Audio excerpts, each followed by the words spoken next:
Айрым маалымат каражаттарында жазып атышат. Тергөөнү башкы прокуратурадан алуу маселеси боюнча. Ушул боюнча сиздин позицияңыз кандай? Башкы прокуратурадан алып МВД менен ГКМга берет дегендай айрым маалымат каражаттарына бүгүн эле жарыяланып кетти да.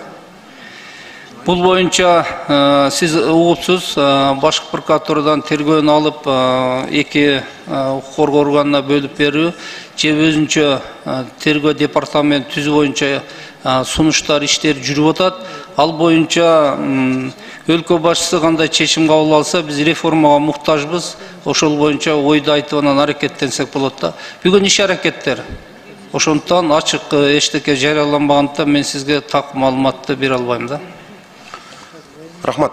Курматтуу, азыр отчетуңузда жанагы коррупциянын алдын алуу боюнча айтып өттүңүз. Мен сизге суроо эмес, бир сунуш айтып өтөйүн дегем да. 20-дан ашуун биздин жараныбыз Кемпирабад маселеси боюнча камакта жатат. 5 айдан ашты. Ошол эле учурда мына кече Политклиника медиасы, сиз окуган болушуңуз керек, Мегакомду Максим Бакиевдин жакындары башкарууну көздөп жатышат деген бир ынанымдуу, негиздүү, бир далилдүү журналисттик иликтөө чыгарды. Бул иликтөөнү мен окуп толук ынандым. Анткени буга чейин билесиз, министрлер кабинети мамлекеттик өнүктүрүү банкын түзгөн. Ал жерде бир жыл мурун Евгения Судец деген айым Кыргызстандын жарандыгын алып, ошол банкты башкарып атат.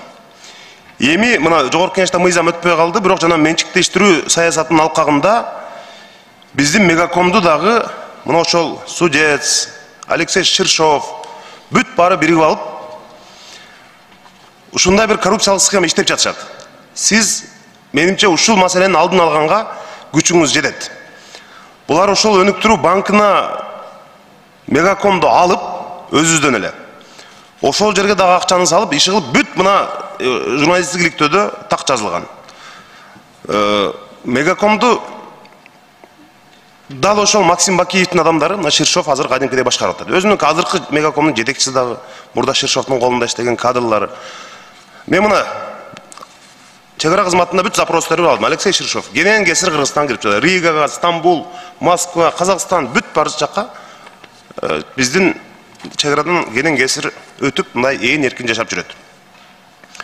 Евгения Судец деген айым өзүнө 1 миллион сом айлык коюп алыптыр. Миллион сом.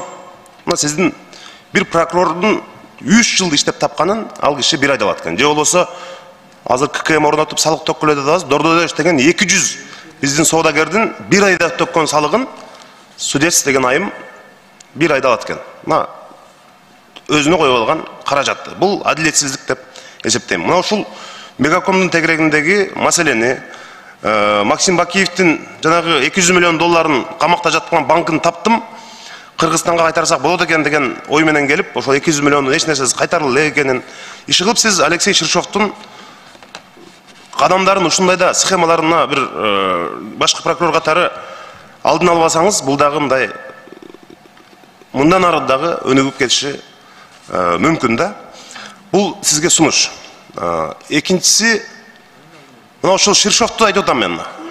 Эркин жүргөнүн, буга чейин канча жолу кылмыш иш козголгонуна карабай, бирок биздин 20-дан ашуун жараныбыз, мына бул жерде МВДдан, улуттук коопсуздук кызматы, жогорку сот бүт жетекчилиги отурасыңар.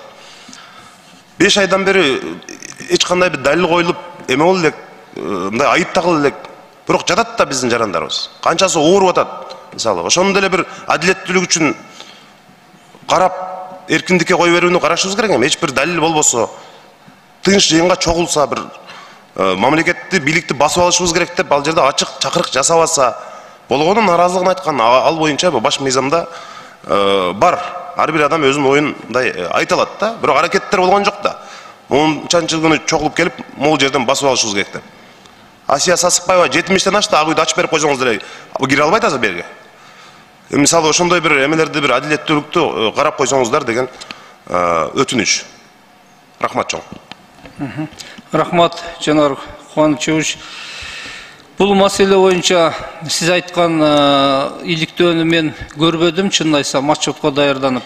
Ал эми сиздин мына азыркы комитетте берген сурооңуз, андан сырткары сиз ушуну кайрылуу жазуу жүзүндө кайрылуу берип койсоңуз да болот. Сөзсүз текшерип сизге жооп берели. Анткени бул жерде эч кандай бир кызыкчылык башка болбош керек. Ал эми Кемпир-Абад боюнча Ички иштер министрлигинин орун басары маалымат берип койсоңуз, баары суроолор болот да, ошол болтурбаш үчүн азыр башында суроодо жооп берип коюңуздар. Саламатсыңарбы? Кемпир-Абаддын иши боюнча азыркы убакта тергөө жүрүп атат. Тергөөнүн мөөнөтү 6 айга чейин узартылган. Тергөө өзү азыр жашырын түрдө жүрүп аткан себебинен биз маалымат бере албайбыз да. Иш боюнча жыйынтыгы менен ишти сотко кетиргенден соттун чечими менен ушуну бүт баары чыгат жыйынтыктар менен.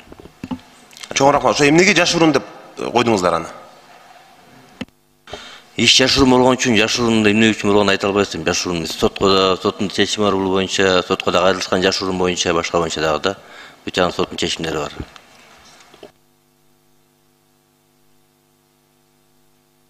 Так, мен кошумчалап коеюнчу, урматтуу Жанар Кубанычевич, өзүңүздөр билесиздер, бул чектөө грифи менен жана жашыруун тергөө, жашыруун сот процесстери бул мамлекеттик түзүлүшүнө, коопсуздугуна, кандайдыр мамлекеттик купуя сырлар болгондо ошондой гриф менен тергелет, каралат.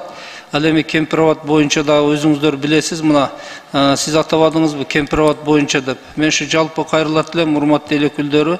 Кемпир-Абад боюнча деген түшүнүк кабыл алынып калды. Бирок ал кылмыш иштерди Ички иштер министринин орун басары так айтсаңыз болмок. Бул жерде төңкөрүш бир нерсе менен иш козголуп атат. Ал Кемпир-Абадка байланыштуу деген жок. Тергөө ачат. Айыбын угузуп келсе биз мыйзамдуулугун карайбыз албетте. Ошондуктан түшүнүк эмес иш боюнча так маалымат берсеңиз мындан кийин суроо болсо. Экинчиден сотко даттанылган бул. Сот болсо мыйзамды негиз деп тапты. Ал жерде кээ бир кайсыл документтер тергөөдө мыйзам эме ачык, кайсылыктары жабык каралыш керегин аныктагыла деген сот көрсөтмө берди. Тергөөчүлөр мунун үстүнө иштеп атат. Рахмат. Рахмат. Кийинки сөз суроо бериш үчүн Керим Лимзаревичте. Саламатсыздарбы, урматтуу жыйын катышчылары. Урматтуу Курманкул Тутуралыч, бандама үчүн рахмат. Азыр мен берген суроолор көп уже кесиптештерим берип койду. Бул чектөө адамдардын боюнча азыр Гүл Акмакуловна берип койгон. Бирок бүгүнкү күнгө Курманкул Тутуралыч ушул санарип технологиясын башкы прокуратура канчалык деңгээлде активдүү колдонот? Анан кылмышкерлерди кармоо үчүн жүзүнүн таануу системасын колдонулабы? Электрондук издөө журналды ушул эки маселе жооп берип коюңузчу, сураныч. Так, жооп бересиздерби? Ички иштер министри жооп берсеңер мен толуктайм. Санариптүү.